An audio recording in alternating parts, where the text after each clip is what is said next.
মুন্সিগঞ্জে আইন সহায়তা কেন্দ্র ফাউন্ডেশনের দোয়া ও ইফতার মাহফিল অনুষ্ঠিত।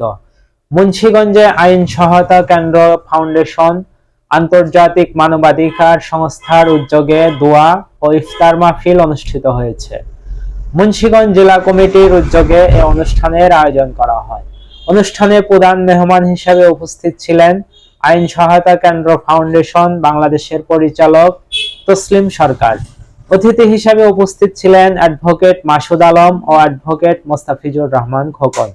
অনুষ্ঠানের উদ্বোধন করেন মুন্সিগঞ্জ জেলা আইন সহায়তা কেন্দ্র ফাউন্ডেশনের সভাপতি দীপু মাতবর। অনুষ্ঠানে প্রধান আলোচক হিসাবে বক্তব্য রাখেন সংগঠনটির মুন্সিগঞ্জ জেলা শাখার সাধারণ সম্পাদক সাইদ কবিরাজ। অনুষ্ঠানটি সঞ্চালনা করেন সংগঠনের সাংগঠনিক সম্পাদক সিরাজ হাওলাদার। এ সময় সংগঠনের নেতৃবৃন্দ ও সকল সদস্যগণ উপস্থিত ছিলেন। অনুষ্ঠান শেষে পর্যায়ে দেশ, জাতি ও মুসলিম উম্মার কল্যাণ কামনায় বিশেষ দোয়া পরিচালনা করেন মুফতি আবরারুল হক হাতেমি। পরে উপস্থিত সকলের মাঝে ইফতার পরিবেশন করা হয়। Mohammad Rubel, BD Times 24.net।